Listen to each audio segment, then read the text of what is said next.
Coming to you from Music City, Nashville, Tennessee, this is the Quinn Spin. Hey now, and welcome once again, ladies and gentlemen, boys and girls, one and all, to a brand new edition of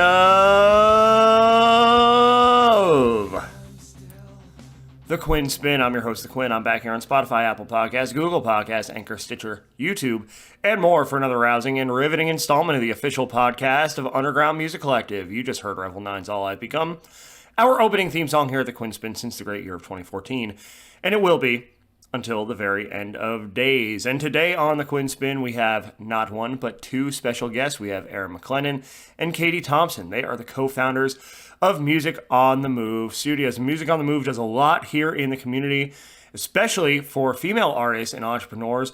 They host all-female showcases, which feature female-fronted artists, as well as female-owned pop-up shops. They also are music educators and performers in their own right, so they wear a lot of hats. They do a lot in the community. They're all about community building, and that's what this conversation really touches on. So hopefully you get a lot out of it. I'm going to take you to it right now. All right, everyone, as you heard at the top of the show before our lovely ad for Anchor, I am joined today by not one, but both founders of Music on the Move Studios. I have returning guest Erin McLendon joining me, as well as Caitie Thompson, first time on the Quinn Spin. Of course, Caitie also hosts the Paradox Jukebox podcast, which I had the honor of being on earlier this year, and will be coming back for season 3 very soon. So first of all, thank you both for joining me here today. Absolutely. Thank you for having us. Absolutely. And Erin, it's good to have you back. I know last time you were on the show, I think we were talking more from the artist's standpoint, because you, of course, are an artist yourself. New EP out right now, self-titled. So, which great work, 6 tracks. You should go check it out if you haven't yet. But I'll let y'all kind of get into it, and I'll let you answer the 3 standard questions if you'd like. So those 3 questions are: who are you? What are your passions, and why on earth would you want to come on the Quinn Spin? Caitie, I'll let you go first since I've been here before. Sure. So my name is Caitie Thompson. I am a singer-songwriter, multi-instrumentalist, and podcast producer and co-founder of Music on the Move Studios. And my passion is helping people learn about music in any capacity that they want to learn it in, be it via an instrument, or if you just want to talk about it, or if you're on a path to trying to learn just more about different artists in the industry. That's why I wanted to start the podcast, is so that people could hear new music often and just kind of get some really neat backstories as to why the music was written, their favorite artists, if they have favorite indie artists. And then, so I met up with Erin back in 2019 when I was actually a member of the Hellcats, which is her backing band for her female showcases. And so Erin and I realized that, we both had a very deep love of teaching and helping musicians realize their passion. So we ended up kind of teaming up and joining forces to take over the world, as it were. And so here we are a couple years later. Yeah. So like Gerard said, my name is Erin McLendon, and I'll just expand on what Caitie just said about those showcases, because we decided to start a business during the pandemic. So as you do. Yeah, as you do. Yeah. So I started these showcases that were formerly called Women on Fire back in 2019. And then in 2020, when I decided to double down and trademark everything and just go full into it, I found out that was already trademarked. So I had to change the name to Music on the Move. And what Caitie's talking about is I created these all-female showcases back in 2019, where it was an all-female lineup, but with an all-female house band. Because truth be told, I hate set changes. I think the energy dies. I think people leave, and it could be more efficient. Yeah. So I decided to have an all-female house band, and that's where Caitie came in. She played in that year. I think the first one she played was in July. Yep. And she and I just hit it off immediately. And we started trading lessons back and forth. I was giving her voice lessons. She was giving me guitar lessons because we both wanted to be better at both. And it just occurred to us, it's like, well, we started sending students to each other, and it occurred to us, why don't we just like join forces and start a business? Because everybody's learning virtually right now when the pandemic hit. Why don't we just like capitalize on that? So we did. Mm-hmm. And that's how Music on the Move Studios happened. Absolutely. And there's so many different facets to Music on the Move Studios. And of course, education is at the forefront, you know, and you're both clearly very passionate, knowledgeable. Erin, you teach voice. Caitie, you teach multiple instruments. And so I'm curious individually, where your individual passions come from, you know, for educating others on how to perform, on proper technique, and how to bring the best out of their performances. Yeah. So when I didn't ever think I would go into teaching. I thought maybe in like high school, I would go into music education because I didn't know what was available to me as a degree other than music education. And I actually taught in high school. I taught gymnastics. And I really enjoyed it. But I didn't like the whole group setting, because you put like a bunch of 4 or 5-year-old girls into a room and give them a board that's literally designed to make them jump higher. It's chaos. It was a lot of fun though. But when I found Belmont University, and it was a commercial voice program where you learn to sing everything, which is what I wanted to do. I just got really interested in like all the mechanics behind the voice. And I would just enjoy talking to people about it and just talking about people's technique and stuff like that. And as a performer, and Caitie will agree with me, like you can tell the difference between a good performer and somebody who never performed before at all. And it's honestly, it is something you can teach, and it's something you can do through like dynamics and stuff. I'm not going to dive too deep into it because I will take too much time doing that. But teaching like proper technique, proper performance, it's so important if you want to be a seasoned professional and have a lengthy career, rather than just like one that burns super bright and then goes away forever because you lost your skill because you weren't using it properly. So it's super important to me to share that with other people, and doing it individually, I can really dive into their unique voice rather than just doing like a blanket statement, you know? Right. And I think with voice in particular, you know, it is the skill that's most vulnerable to diminishing over time because it's a natural part of your body, right? And if you overuse it or use it the wrong way, you know, that's only going to result in more wear and tear. And, you know, you can think of plenty of examples in popular music to where, you know, the vocal talent has, you know, eroded over time because they were singing without proper technique or trying to hit notes that weren't necessarily in their register, but they were trying to, you know, match a certain trend or energy. So proper technique is so important. And it's always amazing to me to see the people who've been doing it for 30, 40 years and really relying on technique. So it's important work, you know, that you're doing, Erin, for sure. So Caitie, how about you? So my love for teaching, it started very, very early, like Erin. I was in middle school, and I was the section leader for the percussion section because back then I was predominantly a drummer. And my band director trusted me enough to take the percussion section into one of our practice rooms and hold sectionals. And so I was reading at a pretty high level back then, so I was teaching everybody their parts.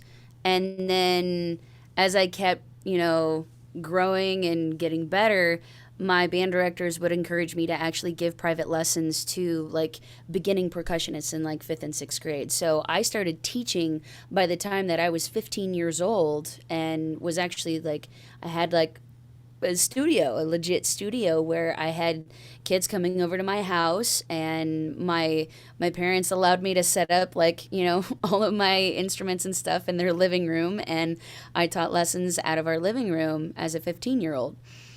And so as I kept going through school, I, like Erin, thought that I was going to go into music education and get a degree in music education. Started school at Capital University, and then quickly decided that I did not want to be a band director for the rest of my life.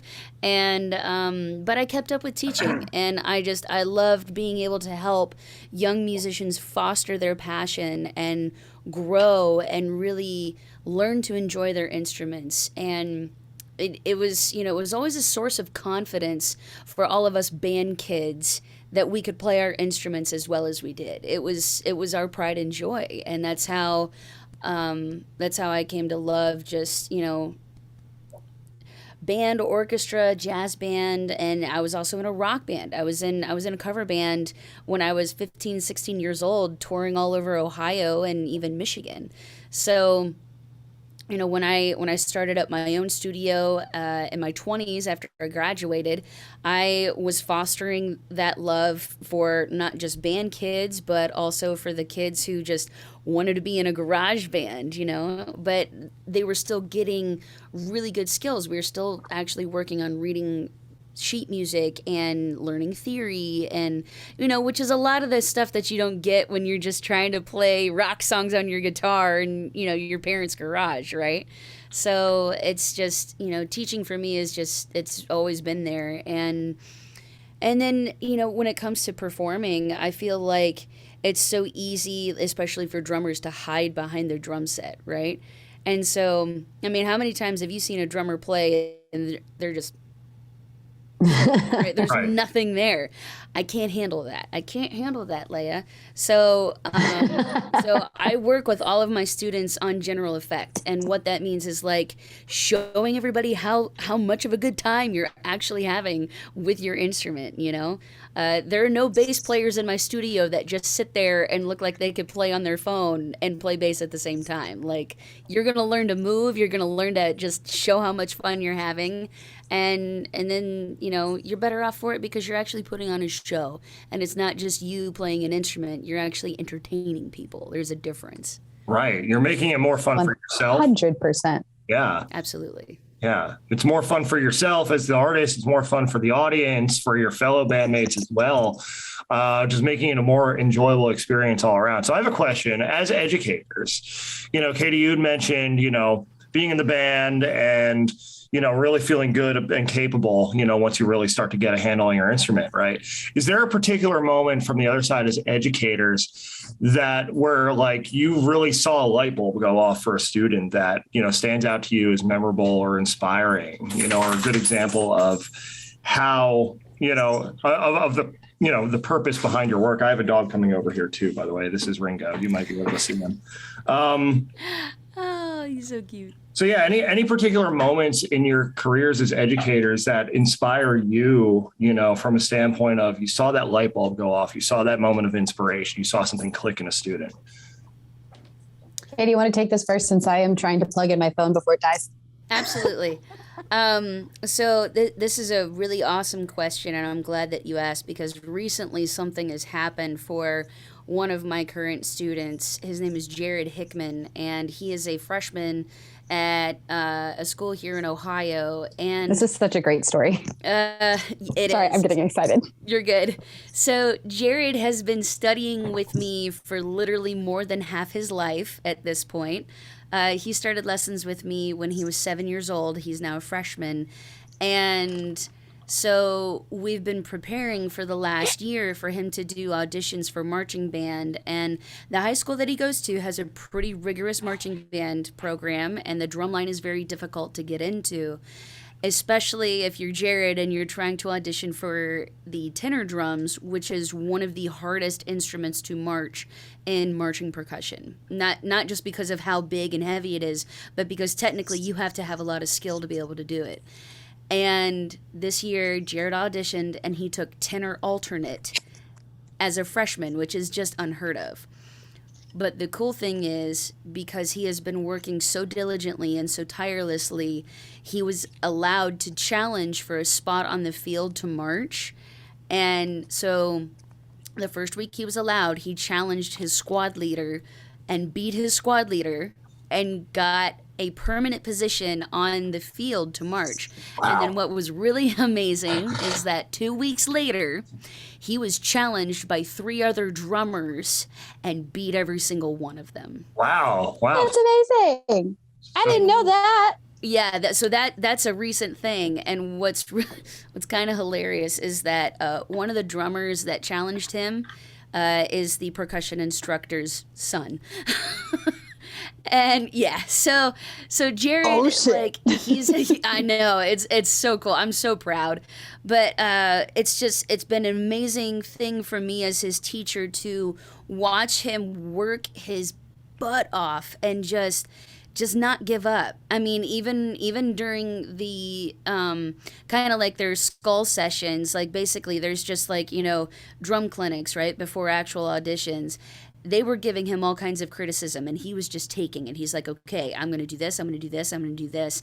And he took all of that criticism, he turned it into a positive learning experience, and he just went in and nailed it and has been nailing it. And it's a beautiful thing for me to see, because all of this hard work has paid off, and he's at the point now where he's teaching himself the music that they get handed every week. They get new shows like every other week. So basically he comes to me and he says, okay, this is the work I've done. I have questions about X, Y, and Z. Tell me what I need.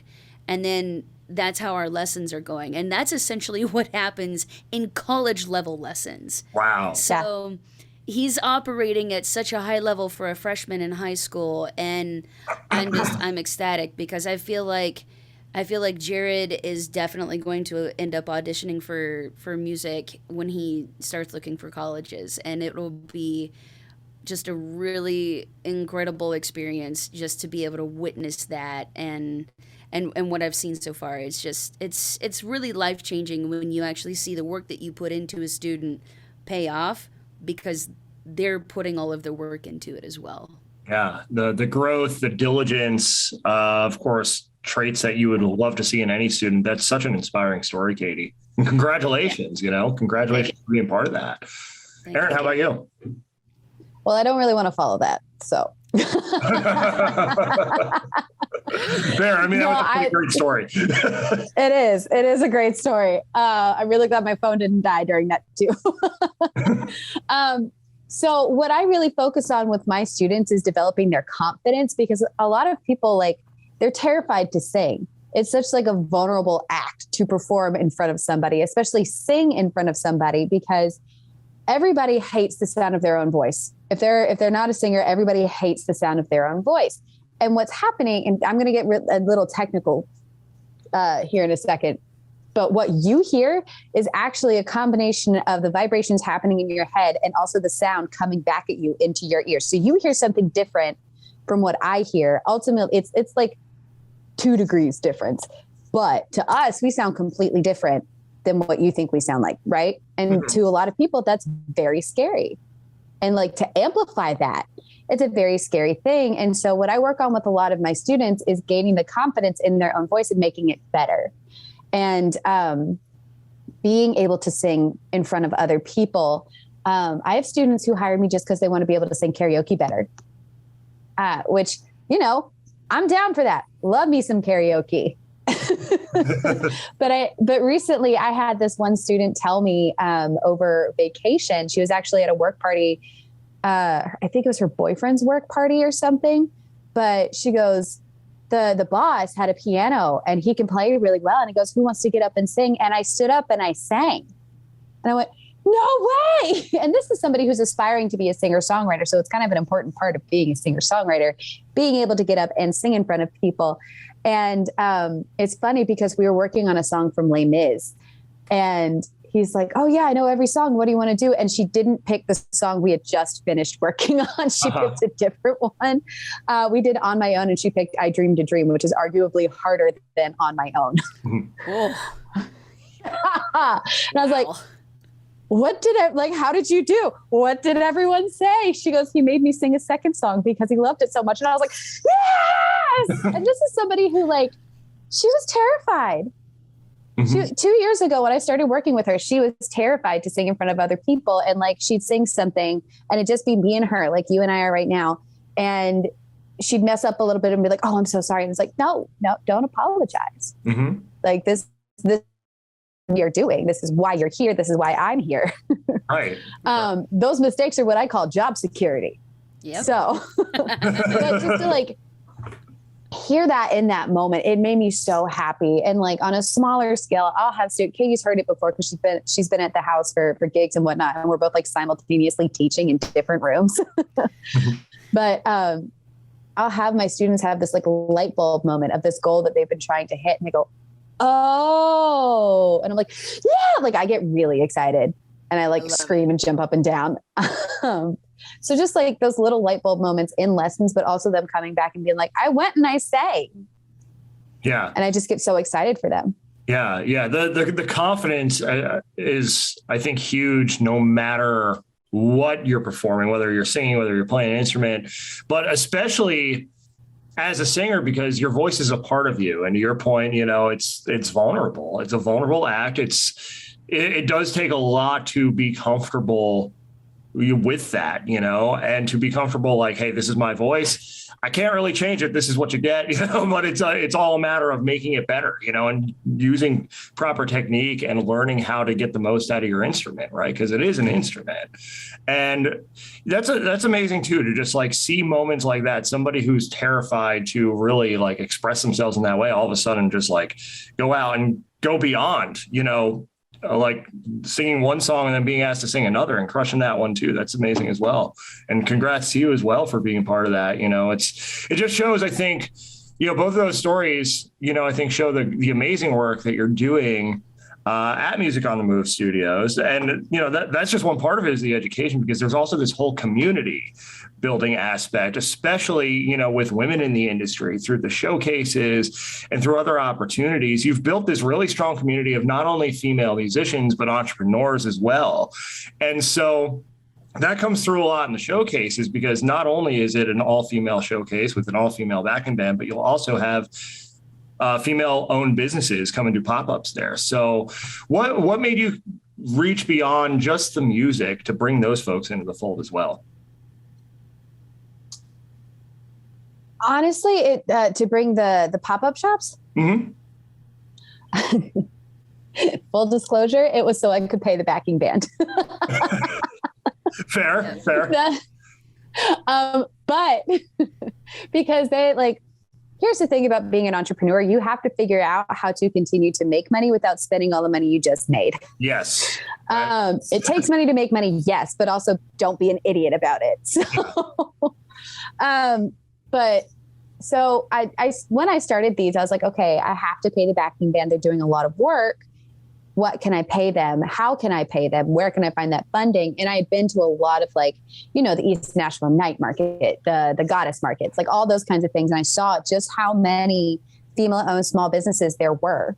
Mm-hmm. And I was like, why don't we just bring them into the fold? They're a part of this community. They pay a vendor fee. The vendor fee goes to the Hellcats. The Hellcats get paid. Everyone gets to know each other. Everyone benefits from this. Mm-hmm. Because I don't take any of that money from the vendor fee. I'm like, here you go. Thank you for learning 10,000 songs this week. But it's been really cool because we've had a lot of vendors come back and be repeat vendors, and their businesses have grown. So not only am I watching the careers of all these artists that we showcase and the musicians that we have in the backing band grow, I'm also watching these entrepreneurs grow. And we've all started to create like this ecosystem where we all help each other out. Mm-hmm. For example, like when I first met Kelly Page of Bluff Agency, she was still, she had just moved to Nashville, I think, and she was doing her bandanas. She had done custom work here and there, but as she really started to like grow in this community, she started doing custom stage wear for a ton of people. And she's like gained this great name for herself to the point where she's booked the rest of the year. Yeah. And it's September. She was booked the rest of the year 2 months ago. And it's just really exciting to see things like that. Like there's also people like Tracy Perrin, who she's one of the artists we featured. She started to turn around, book her own shows. Lauren Horrible, who's one of the Hellcats, she's also in Fame and Fiction. It's kind of a running joke now. Fame and Fiction is the backing band for most of our community now. It's true. It's like, I'll go on Instagram and be, oh, look at that. That's she's playing a show. Look at that. There's Fame and Fiction too. Not playing their own show. They're backing the artist. But Tracy's turning around and booking people. And then Jenny Teeter just competed in Battle of the Bands for the Tennessee Titans. And she was one of our first showcasing artists. And there were a bunch of people from Music on the Move in the crowd. Yeah. Which was really cool to watch. It's just like this community that has grown, and it's all like, at this point, I think it's like 60 some odd artists that we have that have been in our community in some way, shape, form, or fashion. Yeah. I cannot tell you how many vendors I have lost count. And musicians, like, I've lost count there too. It's a lot of people, and we're all working together to help each other, which is really why we started all of this, because as women in the industry, they don't really want to give us a seat at the table. So we said, screw you, we'll make our own table. Yeah. And I think that's a very important point to make, is in the independent rungs of the industry, and especially for women, and especially, you know, in certain genres that haven't necessarily gotten the same opportunities. It's important to just build your own industry, you know, because the traditional industry, for what it is, kind of rolls with what they roll with. And it's a pretty narrow window, you know, in terms of trying to break into things like, you know, mainstream commercial radio, that kind of thing. It can be an uphill climb, especially for female artists, especially for other groups as well. And so what you do at that point is, well, you do exactly what you've done. And the rising tide raises all boats, and you break down these silos and you invite others from the community in. Right? Not just musicians, but also other entrepreneurs, because although they're not making music, they're still on their own hustle. So how do we hustle better? We hustle together, you know, and we build a community that over time gains strength in numbers, gains strength in just overall awareness throughout the rest of the community. More people come into that, and we're all supporting each other. And I think Music on the Move, and one thing I really love about Music on the Move is the way you've done that, but also the way you've done that in just a couple of years. And even with the challenges of the pandemic, I think it's remarkable to see how this has grown and the network of people. And, you know, perfect example is Battle of the Bands, because I was there too, as you know, and Jenny crushed it. And there were so many people there who were just there to support because they're a part of this thing, you know? So it's something to look at and be like, wow, you know, it's already come this far. You know, so how much further can we take it now? You know, I think it's a pretty inspiring story. And it's one that I point to when I talk to people all the time. Like, you know, this is something you should check out and be aware of, because like it's growing and it's creating opportunities. Thank you for saying that, because Katie and I are constantly like, oh my God, this is going nowhere. Well, you never see your own progress though, right? Ever. Like you never, like, because you're in the weeds of it every single day. And it's just like, you know, you're the one, like, you know, 1 yard, 2 yards, 1 yard again, you lose 2 yards. Like you're the one taking every single little step forward or backwards. Like, so you don't necessarily get to enjoy the spoils of seeing the progress over time. Whereas like if somebody's watching more from the outside, you know, like they can see like, you know, in 6 months, it went from here to here. Like they don't know all the little details of that you're intimately involved with every day, and all the little setbacks, challenges we all face is people trying to build platforms. Right. But the composite, the overall is, this thing's really moved forward, and it's built a lot of community. It's gotten a lot more people in the fold. I mean, I think of a vendor like Rock and Boho, who's always at your showcases. Like I'm starting to see Rock and Boho everywhere now. Like I see them on social media. I see them, Music City Movement had them at one of their shows, like, and like they're gaining a presence. Like there's so many people from this community that you've built who are really starting to branch out, and it pulls more people into what you're doing. And again, it's that idea we talk about here on the show all the time of the rising tide raises all boats. Yeah. It's funny because recently I was on vacation with my in-laws, and I was wearing this bracelet from now Lit Agency, Permanent Jewelry, with Tara. And at that point, I think they were, oh shoot, what were they called? They're Lit Agency now. But Stamped Ambition, that's what her company was called. And my mother-in-law goes, "Oh, that's such a pretty bracelet. Is that another one of your friends?" They just assume anything I wear or like have on me is from a small business at this point, because it probably is. Mm-hmm.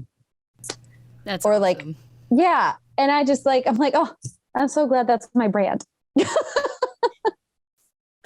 Well, it's a good brand to have, you're supporting the people who support you, and, vice versa. And you can tell, like, anytime you come to one of these shows, one of these showcases, any function where like the Music on the Move community is involved, you can tell, like, you can feel the love in the air, you can feel that the genuine support, and that's something, again, that I've really come to appreciate about what y'all are doing. And it's tremendous work. It really is. Yeah. Thank you. Thank you. It means a lot for you to say that. I'm just sitting here going, oh, because like you said, we're in the weeds of it every day. And Caitie and I, we pretty much talk daily. We haven't recently because both of us have been busy, but it's just like she and I are constantly thinking of new ways to do the same thing we've been doing for the last 3 years now. And like you mentioned, in the pandemic, when we went to virtual everything, and doing the weekly showcases as they were, where it was just like an hour of me and one other person, and me trying to talk to Caitie, and doing the Tune Up Tuesdays with Caitie, is just like, okay, we're basically doing the same thing we did, just on a bigger scale and not as tedious. Right. Yeah. So to us, seeing it in a different light is always very helpful. So thank you. Of course. Yeah, absolutely. Of course. Speaking of the pandemic, what is one lesson, each of you can answer this, what is one lesson that it taught you as we now start to hopefully come out of COVID times for good, that you carry forward now that things are getting less and less virtual? I think for me, the main lesson that I learned through the pandemic and the shutdown is that in the face of adversity, if you put your creative mind to it, you can achieve anything you want to. And I know that sounds super corny, but it's legitimately the truth, because a couple of things for me personally happened in the pandemic. One, I started a business with Erin that I'm really freaking proud of. Two, I also wrote music for a documentary, and I wrote it, produced it, recorded it, all of that stuff, and sent it off to a mix mastering engineer. And then it was like 11 of the 16 songs that I wrote ended up in this documentary. And so because I literally had nothing else to do and was just like, I can write songs, I can do that. So I wrote 16 of them, and I will always be able to say, you know what, I can figure anything out if I put my mind to it. So for me, that was the biggest lesson, is that my limits are only what I set for myself. Mm-hmm. Yeah. And to piggyback off of that, pivot, always be able to pivot. And I know like everybody hears that word and they think Ross, pivot. But seriously, that was the word of the year of 2020, was just pivot. And even 2021 and even this year, we've had to pivot so many different times. And it's just like, don't give up. Like, figure out when the right time to let it go and move on and do something else, which is also pivoting in its own right. Yep. But also like, okay, when do we pivot and figure it out from a different perspective or in a different way? Still do what we want to do, but in a different way. And also a really important lesson to me, and I credit my business coach, Lindsay Kirkendall, with this a lot, was stopping chasing money and chase purpose instead. Because I was working like 10,000 part-time jobs, just so many. And I was burnout. I was tired. I was exhausted. The pandemic hit. I started teaching in 2016 as a way to get out of doing some of my part-time jobs because they were toxic. And then I started picking up like administrative assistant positions and I was running all around town working for all these different people. And I was just exhausted, and I wasn't working for that much money either. And it was just like, don't get me wrong, those people were great people, but I was like, this is not what I am meant to do. And Lindsay finally told me, like, I still have this sticky note. She'll ask, she goes, I want you to like embroider this on a pillow or put it on a sticky note. And I don't know how to embroider. So it's on a sticky note that's on my wall and has been for the last like 3 years. And it says, if I stay fractured, my greatness will be hidden. And that's really resonated with me. And just in terms of focusing, really honing in on what I want to do and what I want to grow, rather than just trying to chase what's going to end up in my bank account, you know? Mm-hmm. And I think with that, there's a certain level of discomfort that we have to become comfortable with, right? Because, I mean, as I've mentioned on the show, like I left corporate America at the start of 2021. I was pretty much like, screw this, I'm doing this thing, whatever. And it's taught me way too much for me to get into on this episode. But like overall, it's taught me the sense of like, okay, like I'm not making as much money as I was. Still, I'm not making as much money as I was in that job. It paid very well. However, I wake up every day with purpose. I wake up every day pushing things forward, and it's not easy. It's not for the faint of heart. You're going to run into a lot of setbacks, and there will be stresses that you wouldn't necessarily encounter, with a 9-to-5 steady, how much that paycheck's going to be every single 2 weeks when it hits. Right. But you're chasing something greater, you're in pursuit of something that sets your soul on fire. And overall, over time, the more you do that and the more connected it all becomes and the better you get at it, the money's going to be there eventually, and it's just, you have to have faith in that. There's definitely this level of blind faith that we all have to have as entrepreneurs, that like, it's going to come together, but only if we keep going, and through the pandemic, certainly so difficult for a lot of people to keep going, to find those pivots. But I think, the common thread here is we all found ways, right? We all found ways to push forward. And, it wasn't, what we thought 2020, 2021, even 22, to your point, Erin, it's not what we thought it would look like, but it's here, it's now, and it gives us enough to keep fighting another day, and it's an amazing story of resilience, I think, to anyone who really navigated this time and, is in a position now to grow like Music on the Move. I think it's really incredible and, a testament to the passion behind building this community, that not only have you kept it going, but you've had a chance to really grow and break down a lot of those silos, as we were talking about before. Yeah. Thank you. Yeah.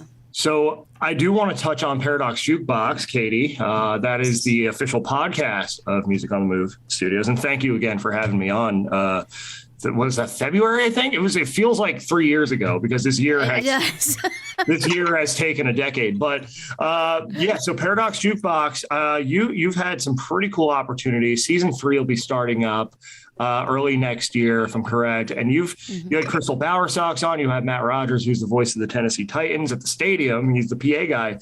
You've had some really cool, prominent, insightful guests on the show, as well as being able to lend support to the independent artists among us too. So just want to give you a chance to talk a little bit about the show, the premise, and what's coming up here in season 3. Cool. Well, thank you so much for coming on. I think you're right. It was like February, but you're right. It feels like 10 years ago.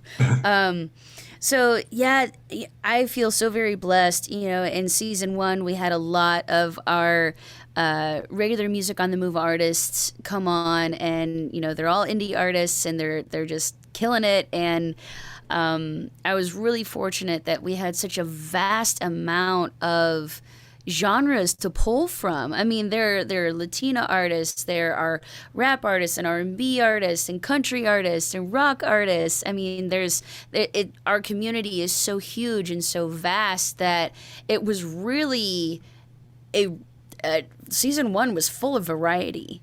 And then in season 2, we were so blessed to open up with Matt Rogers. That was so much fun. Oh God, he's such a cool dude. And then, we had Crystal Bowersox on. We had Skip Mahaffey on, because Erin and Skip are pretty much like family. And we got to hang out with Skip and his wife, Dee Dee, and their 2 cats. They were so cute. There was so much food. It was great. So much food. So much food. It was wonderful. And then, I had Kashana on, and that was one of my favorite interviews. She was great. And then Chris Donahue, who's also a really good friend of Erin's. Chris is just the nicest guy, but he's also got one of the biggest careers that you've never heard of. He's one of those unsung heroes that plays on everybody's record or plays in everybody's band, So yeah, I mean, season 2 is incredible, and season 3 I think is going to be just on par. We're slated to have Carol Kay, who was the bassist in the Wrecking Crew, from the 1950s through the 70s. I mean, I'm nerding out over that. So if I get Carol Kay on season 3, I will die a happy woman. I don't even care if the podcast doesn't go past season 3. I will have achieved. I care, Katie. Huge. I mean, okay, look, I care, but that's huge for me, right? I mean, this is a woman whose playing has shaped so much of the course of our, pop culture history, from the Beach Boys to frickin' Tina Turner and everybody in between. I mean, it's insane what her career has been, over the years. And I'm really hoping that, we get Aaron Lee Tasjian on. He's a good friend of mine. And then I know Ricky's going to come on as well. So we have some really cool people lined up. And then as far as like the industry part of it, we'll have Donna DeSapo come back on and talk about her company with Nate Cornell, which is Syncology. And they are writing hits right now, and then if we get some reoccurring guests, like I'd really love to have Kelly Johnson back on. She's been working with Drake White, and Drake White has a single out that's like in the top 10 on, Billboard country charts right now. So it's incredible, this community that, Erin has built, and she's graciously like brought me into the fold of it. And I've been able to help some of these indie artists really just get their singles and records out there and talk about them and give their fans a place to go for more content. And that was the whole goal behind Paradox Jukebox, was to help indie artists really be able to push their music to their fans, to give those fans some extra content, but then also turn those fans into people who become massive music lovers and go, wait, so if I listen to my artist on this podcast, who else is on this podcast? Who else can I learn about, right? Mm-hmm. And so that's been the goal the entire time, and I'm grateful that I have that platform to do so, and it wouldn't have happened without Erin. Aw. You guys. There's a giant love fest in here today. I do want to say I do want to say a couple things. First of all, Kashana is an amazing guest, and I have firsthand experience because she was just on this show last month. And just what an incredible human being. Like, she's an incredible artist, incredible human. I actually literally just ran into her on my way up here. Like, I was leaving one place to come to another, and she was coming in. I was going out. She's like, "Oh, hey, friend." I'm like, "Oh, hey." She's like, "Love everything you're doing." I'm like, "Likewise. Yeah, good to see you." Like, incredible human, the work she's doing, and that it just comes from such a real place. Like, that's, I've had a lot of like favorite episodes lately, especially this year, but like that might be, it's hard to say what ones are like my top 5 of all time because I've been doing this for 9+ years, but like that one definitely in recent memory is one of my favorites. But also I must say, as a whole, the passion that you just exuded as you were talking about Paradox Jukebox is the same passion that comes through on the episodes of Paradox Jukebox. You can tell that you love it. It's a passion of yours, that you're really interested in every single person you have on. And so if you haven't yet out there, make sure you go listen to Paradox Jukebox. It's on all of your podcasting platforms. I listen on Spotify, but you're also on Apple, Google, all of those, right? Yep, absolutely. Yep. So, yeah. And can I just say, Katie's like an incredible interviewer. Yes. Mm-hmm. I love me some like talk shows. I love podcasts and all that kind of stuff. One of my biggest pet peeves, and this is probably something that I do too, but is talking over your guest and not giving them the space to actually speak. And Katie is incredible at actually like asking good questions, not just like, who are you? What's your music? Where'd you grow up? Because we already all know that information thanks to the digital world and social media. Yeah. That's a real thing too. Like, giving the guest space to speak, but also like asking good, deep questions that are going to, elicit some kind of meaningful response. I probably shouldn't say this, but like, I can't stand like the 7-minute boilerplate, like Good Morning America interview where it's like, tell me about your new CD and what's next. I mean, we ask those questions too, but it's also like within the context of like, what brought you here? You know what I mean? Like what experiences, like what kind of shaped the path to bring you to this point right now? Like what's behind all this amazing work you're doing? And yeah, Caitie, I'm going to second that. You do a tremendous job, I think, of really getting to the nitty gritty with your guests, So again, I recommend to anybody, if you haven't checked out Paradox Jukebox yet, go check it out. Thank you. I want to give y'all just like a little behind the scenes information. You can always tell what time of day Caitie recorded her intro based on how like softly she's speaking, because if it's like in the middle of the day, she's like animated. Hello, my name is Caitie Thompson. Welcome to Paradox Jukebox. And if it's at night and everyone around her has gone to bed, she turns into NPR real fast. Hello, welcome to Paradox Jukebox. My name is Caitie Thompson, and you are listening to today's episode. It's so funny because I'll call her on it every time. I'm like, you recorded that at midnight, didn't you? I'm gonna need to look. We're gonna need to go back and listen to that now. Like, listen for that. I can't even be mad. Thank you for paying that close attention. But apartment living, unfortunately, you can't always be your animated self at like 1:00 in the morning when you actually have time to record your freaking intro because you were gigging all day and you got to get your podcast episode out the next day. I've made that mistake before too. It's like, I'm being way too loud. I need to tone this down a little. Like I've done that. Yeah. No, I'm going to have to go back and listen for that now. Now that I know the inside baseball. I'm sure she'll do it in this next season. Don't you worry. Oh yeah. It'll happen. It'll absolutely happen. I'll be listening just for that now.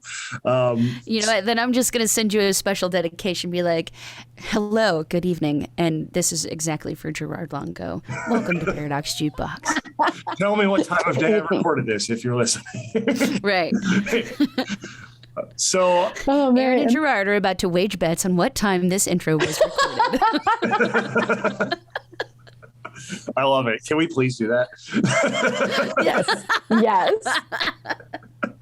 Challenge accepted. Throwing it down. Let's do it. I'm in. Yeah. So now, oh my gosh. Speaking of season 3, now looking to the future in a general sense, with Music on the Move and all the moving parts within the platform, what's coming up over the next few months that people should be watching out for? So with the showcases, we actually just wrapped our summer showcase, I guess, because we had the rescheduled one for June. And with it being so close to the end of the year, we are currently planning a holiday party. And it's going to be a different format than normal, but it's going to be super fun. So stay tuned for that. And for our music education side of things, this month only, September, we're doing a back to school special where when you buy 1 month of lessons, you get the second month half off, which ultimately means buying 8 lessons and getting them for the price of 6. So 2 free lessons, which is a huge discount. It's on our 30-minute lessons and our hour lessons. It's for my lessons. It's for Caitie's lessons. All you have to do is shoot us an email at info@musiconthemovestudios.com, and we will answer all your questions. We'll make sure we put that in the description as well here on this episode. I know we've been sharing that out on UMC, but yeah, that runs through the end of the month. So as of premiere date, it's the 22nd. So you still have more than a week to get in on that. So make sure you do. If you've been thinking about lessons, now is the time. And we will not be doing the sale again this year. So now's the time to do it, guys. Yep, absolutely. Speak now or forever hold your peace. So I want to thank y'all both for coming on. This has been tremendous, and always a pleasure to catch up and share what's going on in your worlds. We are coming up on time, but before we go, before I do my sign off stuff, just want to give you a chance to let people know where they can learn more about you as artists, about Music on the Move. Where can they find you online? So Music on the Move is just musiconthemovestudios.com, studios plural. where you can find everything that we do. But you can also find us at Music on the Move Studios on Instagram. We're on TikTok, but we're in our 30s, so don't expect much there. That is a real thing. That's a real. I'm still holding out. Guys. And I'm at Erin McLendon, and that's McLendon. Yep, and you can also listen to Paradox Jukebox, catch all of our content. It's at Paradox Jukebox on Instagram. Actually, it's Paradox_Jukebox. And then as far as artist stuff for me, it's at Caitie Thompson Music with a CAITIE, or at Lucky Penny Sisters, which is my band. Yeah, which Lucky Penny Sister is tremendous. And also, I do want to give a shout out to Leslie as well and the new book. If you want to just give that a quick plug before we go. Absolutely. My sister has released a paranormal suspense novel this year. It is called White Lantern. You can find it on Amazon. It's got over 18 5-star reviews. She's sold over, I think at this point, she's hit over 200 copies. And it is now being featured on Amazon's new release list. So, yeah, so go check that out. That's awesome. Great. It's a good book, y'all. It's very well written, to the point where I had a nightmare based off the book. So so good, it'll give you nightmares. You know that episode of Friends where Joey has to put scary things in the fridge, in the freezer? Yep. I put it in the freezer that day. I'm going to tell her you said that. Like, not today. Well, amazing. On that note, this has been the Quinn Spin. Two ends and Quinn, two ends and spin. You can find us on Spotify, Apple Podcasts, Google Podcasts, Anchor, Stitcher, YouTube, and more. Also learn more about the show at undergroundmusiccollective.com. That is our central hub for all things independent music, scary things in the freezer, and more. Also learn more about UMC on all the socials, Instagram, Facebook, Twitter, LinkedIn, YouTube, not TikTok yet either, because I am also in my 30s and I'm just bad with that. NashLive.live. We've got shows coming up. We've actually got a few coming up. We have one on the 27th at Cobra. We have one on the 30th at the 5 Spot. And then we have one October 3rd at Nash Live Takeover Writers Round at the Listening Room, which Erin McLendon is playing alongside Billy Bauer, Jay Antoinette, and Wesley. That's our first show ever at the Listening Room. I want to sell it out. If you're going to come to one Nash Live show the rest of the year, make it that one, but come to them all. And it's also like 5 days before my birthday, so it's a birthday present.